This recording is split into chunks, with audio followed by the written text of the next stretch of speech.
And Jeff, if you will be prepared, please, to present your case and to outline your case. Please face welcome Jeff Mattson.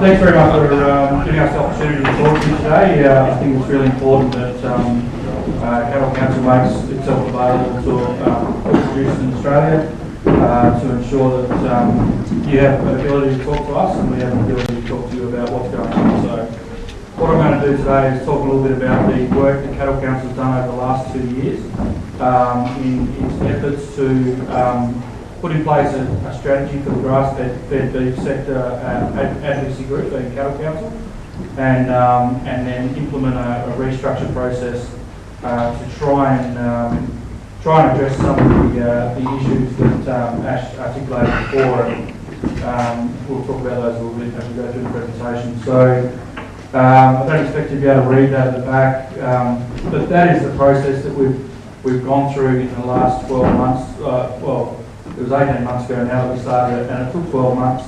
We're now at the implementation stage. That was developing Beef Industry 2015 and beyond, which is our strategic plan for Cattle Council and the grass-fed beef sector, and that's available on our website and you can download it. And there's a significant amount in that strategy that talks about needing to address industry advocacy and making sure that the industry is able to deliver the outcomes that you're looking for in terms of policy development and lobbying. So very quickly, did some desktop research to take into account those documents that were already available to us, so we didn't have to reinvest money working out what's already been researched. We went and talked to producer forums around Australia. That's the previous CEO, David Inham, talking to the DFF conference. We went to a number of places around Australia, including... Oh, leave on being recorded. So we went to Rocky Beef Week and a few things like that as well. We also did individual interviews with influential stakeholders in the industry, people that have been vocal about the restructure, and other people in the industry, including the supply chain ahead of you guys. We also had an online consultation process which enabled any beef producer in Australia to log on and make a comment on different issues facing the beef industry. And we broke that into 7 weeks and had 7 issues over 7 weeks you could talk about. And then we also undertook a producer survey of 678 cattle producers around Australia. That was done by an independent group in Sydney, and that was that's a statistically relevant number. So that gives you a statistically relevant indication of what the industry is thinking, and a lot of that sort of information went into our strategic plan in terms of what our priorities were. On top of all of that, we then did a roadshow around Australia, and we invited people to workshops in different states, and we talked to them about what their strategic imperatives were. And we also spent some time during that process talking about industry structures and what they believed were the key outcomes they wanted from a new structure in the beef industry. So there's just a picture of the strategic plan. So that's been developed and we're now implementing that plan. And today's meeting is all about part of implementing that plan. So what did we find out when we came to talk about structures, which is what we're here to talk about today? There's a mandate for change, and I think you articulated that earlier. There is appetite for change within the industry, not only within producers, but also within the organisations that currently represent, make up the Cattle Council, and the organisations that are not within that Cattle Council. So everyone agrees that something needs to be improved, and so we're not here to argue against that. We've been very open in the fact that we could do better. We're under-resourced, and that is other messages that came out as well. We need unity of message or single voice. I don't like single voice because we'll never stop people wanting to go and see the minister on their own right, the AA codes and those sort of things. And that's their sovereign right to be able to do that. That's democracy. But what we need is when an organisation that's they're talking about beef industry issues, but they're all on the same message, and that the government doesn't feel like there's 10,000 different people coming to talk to them. At the moment, we are not united in the way we approach government, and we're not together on our message about what we want as an industry. We need to be relevant, and I think that comes back to the point you're making about performance. We need to be seen to be delivering for the industry, and I would, I would really love you all to come and see what we do at Cattle Council. This industry is vast and very, very complex, and Cattle Council spends a great deal of its time and resources managing that industry and things that underpin the integrity of this industry. Now, I would argue that perhaps some of that could be better resourced by other forms, so that we can spend more of the limited resources we do have on advocacy, and that's sort of about part of the plan that we're going to talk about in the future. Resources is really key. When it comes down to it, you can have good structures and bad structures, but if you don't have it well resourced, a good structure is not going to work. So at the moment, cattle producers put their hand in their pocket and they pay state farming organisations, and state farming organisations give us a percentage of that money that they give to them. We receive from state farming organisations somewhere in the order of $420,000. And that is the money that cattle producers are putting in their hand in their pocket and giving to represent a $14 billion industry. We don't receive any of the levy money directly, but what we have been able to achieve over the last few years is service agreements, so we can start to use some of that levy money to fund some activities, but they're very cumbersome and they're very difficult to use because you have to use them for very specific purposes. And I think it was said today, and I don't think anyone disagrees with that, producers don't feel like they have strong enough say over what is happening to their levy. They want to be able to feel like they can engage with the organisations that are using the levy and communicate to those organisations what they think is going wrong and what they think needs to be changed. So we need to be better at how we engage with producers so that they feel they have better control over their levy. So what we did is we implemented a reference group of key industry stakeholders to try and come up with a structure that we thought delivered on the outcomes that I just had up on the screen. And that was made up of John Wild, Peter Hughes, Greg Brown, David Warren, Nick Keating, Captain Marriott, and Linda Hewitt. Now, I think probably most of you probably heard of all of those people, and all of those people have different skills, come from different parts of the country, and have had different levels of involvement in the current structure of the beef industry as it sits. And I think most of them also, you would say, are good cattle producers. So, what do we know from going through that process? We came up with a structure, and we wrote to all the stakeholders in the industry that apparently have an organisation that has a say on that structure, to try and gauge a level of support within the industry, because it's costly. Eventually, we want to go to a vote of industry and say this is what we're proposing, and give every levy payer in Australia the right to vote on how we're going to move forward. But that's a very costly process. So Cattle Council is reluctant to put something out there if they don't think it's going to be very successful, because we'll go through a very costly voting process for no outcome and we'll be back to square one. So we wrote to all of these groups, including the ABA and all the corporates, all the state farming organisations, to the National Farmers Federation. What do you think of this structure? And it's fair to say that there was mixed reviews about the current structure as it's proposed.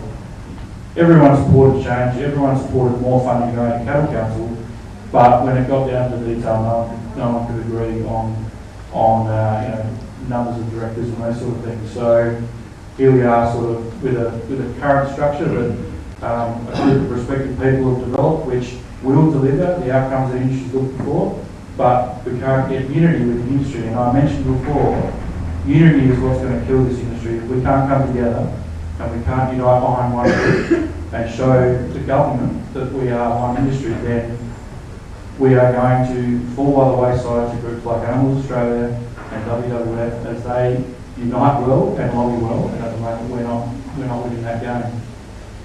So, access to some of the levy dollars. We've spent a great deal of time over the last few months talking to ministers, talking to government about what is achievable under the current legislation. So what's achievable under that? It can't be directed to an organisation like Cattle Council because we are not described as a service provider to the industry, and therefore we're seen as an advocacy group or an industry representative group, and the levy money is collected under a tax law. And so when you collect a tax, as soon as you collect that money, it becomes government money. Whilst I understand everyone sees it as their money still because they paid it, the government doesn't see it that way. It becomes tax money, and there's very specific legislation about how that money has to be directed. And until we change that legislation so that it can be directed to other purposes, the government will not allow it to go to another purpose. Even if we had a vote of the industry tomorrow and everyone thought it was a good idea, we would still need to convince the government to change that legislation.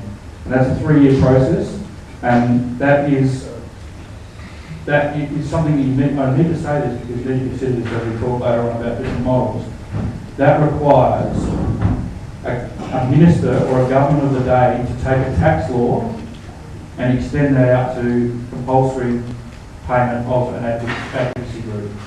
Now, most ministers, when we've talked to them about that process, have said, I don't know a minister or a government that would have enough appetite to ever extend a tax law to that point.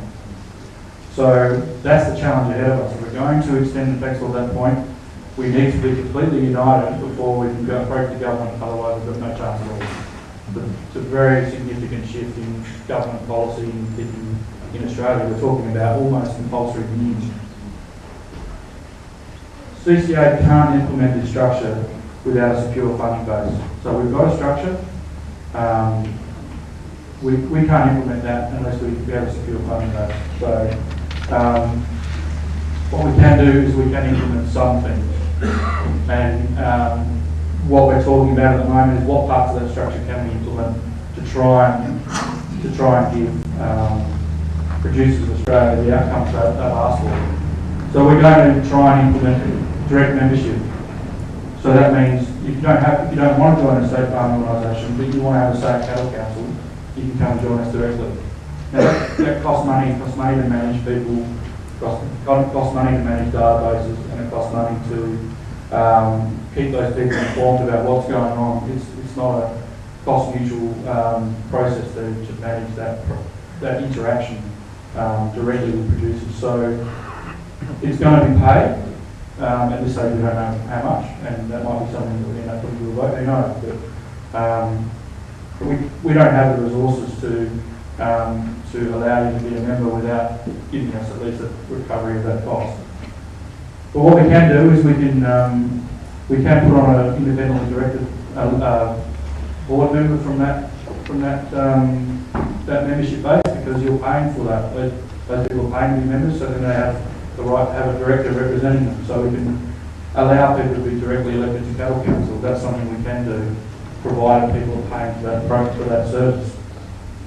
We can add corporate positions, because hopefully corporate see value in Cattle Council or the new organisation and join that. We can allow access to our subcommittees. We do a great deal of work. If you've got an interest in marketing or an interest in MSA, get on to Cattle Council and come to our subcommittee. We've already opened that up to people that aren't part of the organisation. Come and get involved. Come and be part of the consultative process that is involved between MLA and Cattle Council when we discuss things like MSA and eating quality and whether we should promote 4-star and 5-star or not at all. These are things that industry debates on a regular basis, and if you have an interest in that, we would welcome someone to come and get involved with that. And we're also doing producer forums, and I'm very welcome, and a national conference. So they're things we are doing, and they're things we can do, whilst we still continue to push for greater change with a more robust structure. So I don't know, Andrew, do you want to say anything before we finish up? Or yeah. Folks, although Jed's time is up, I think this is critically important to explain for you. Has anyone got the objection if we go 5 minutes later to these speakers, just so you can hear the whole story? Anyone got an objection? Right, okay, I think we've come all this way to come here, we're not going to hurt us to have another 5 minutes on it. Okay. Well, I was just going to hand over to Andrew to walk me through the next anyway, and I'm done. Thank you, Jed. Show your appreciation, please. For this. Okay, I'll wrap up introducing the President of the Cattle Council of Australia. The gentleman comes from South Australia, and welcome to Queensland. Hopefully it's a good experience, and he'd like to outline this, please. Yeah, thanks very much. I thought it was warmer. It's really cool at home yesterday morning, probably about 2 degrees, and I thought, oh, I'll come to Queensland, it'll be nice and warm. But not much warmer here than it is at home at the same time of day. And I'll be brief. Cattle Council will implement as much as it can afford this plan. And we've heard very clearly what producers want, and we think that our group's put together a structure that addresses that pretty well, and we'll put together as much of it as we can afford in a phased way as a way forward. What we will do is continue to try and find a united position on funding and structure. Every interaction we've had with politicians, with departments, with DAF, they've all said, until you get a united voice, we're not going to achieve what we require, because they're not going to change legislation or shift their position if they aren't convinced that somebody isn't going to come out of the woodwork and belt hell out of them when they do it. So they want to feel very secure if we want to go forward on this funding and structure proposal.